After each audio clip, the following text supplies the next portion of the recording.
This is Elizabeth Joyce with Stargazing week of May 25th through May 31st, 2015. Heads up, everybody. This week's cosmic events are going to be very challenging. This might turn out to be a most difficult week, especially for the mutable signs. Ongoing mental frustration and disruptive shifts in matters of love and money may surface, but don't be discouraged. It's time to release and let go of anything that no longer is important in your life. With Mercury retrograde, you will need to review, revise, and renew. Like an exquisite phoenix rising out of its own ashes, difficult events and life experiences can ultimately leave you strong and more determined with a richer perspective. Although the outlook for this week brings some choppy seas, there is also a meetup between the Sun in Gemini and a disturbing Mars-Neptune square. Knowing what to avoid and where to invest your energy, remember that Mercury is helping you navigate the storms. The voyage that begins on Monday is key. Life knocks us all down sometimes, but what matters is how you react and get back up. There are two astrological bumps on Monday. The morning bump asks, is this love or friendship? Or do I value and comfort my freedom more? The afternoon bump asks you if you want to accomplish one more project or just take a nap. The rest of the week is quick and filled with numerous short conversations. Also, Venus will square off with Uranus, prompting an unexpected but radical shift in a romantic or financial matter. Making it worse is the fact that Mars in Gemini is also squaring Neptune in Pisces, leaving you feeling incapable about doing anything about it. This might feel a lot like being hit by lightning one minute and drowning the next. Just go with the flow as much as you can. Remember to take some deep breaths and above all, be gentle with yourself. Although this energy is somewhat softened by the mutable signs of Pisces and Gemini, the signal is that dangerous or difficult people that were previously hidden are liable to show up again in your life quite suddenly and unexpectedly.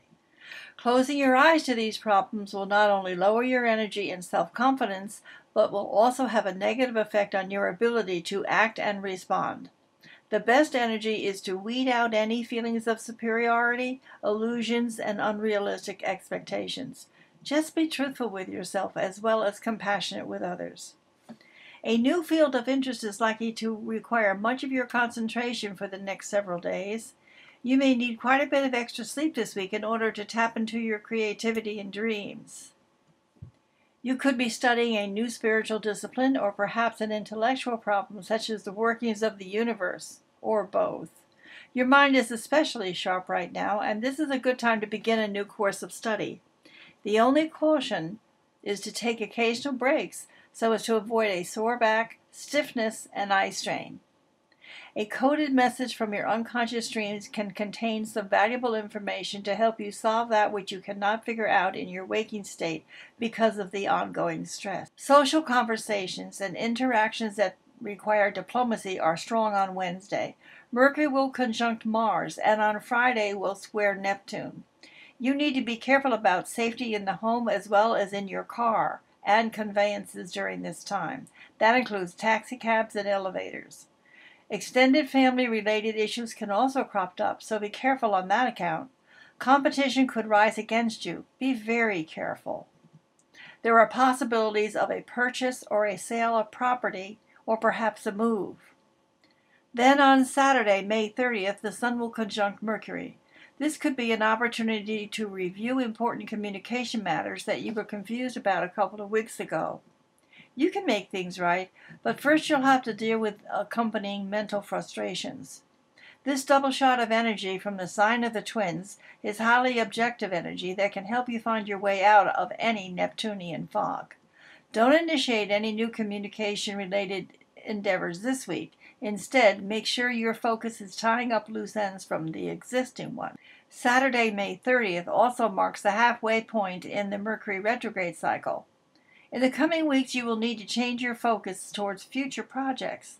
But as with all Mercury retrograde cycles, stay flexible and do not carve your ideas into stone.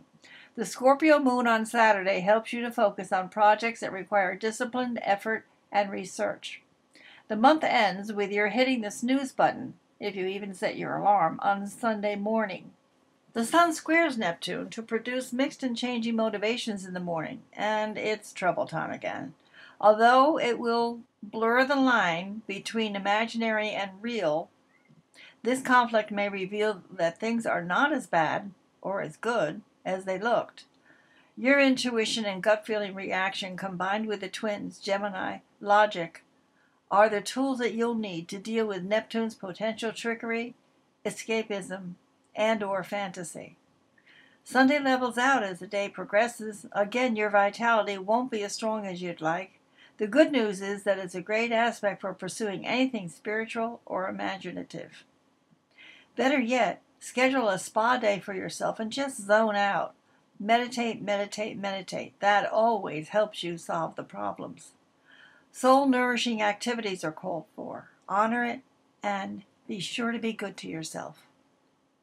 This is Elizabeth Joyce with Stargazing. The website for Visions of Reality is www.new-visions.com. If you'd like to have a reading or schedule a consultation, please call me at 201-934-8986. That's my 24-hour answering service. Thank you for listening, and I'll see you next week.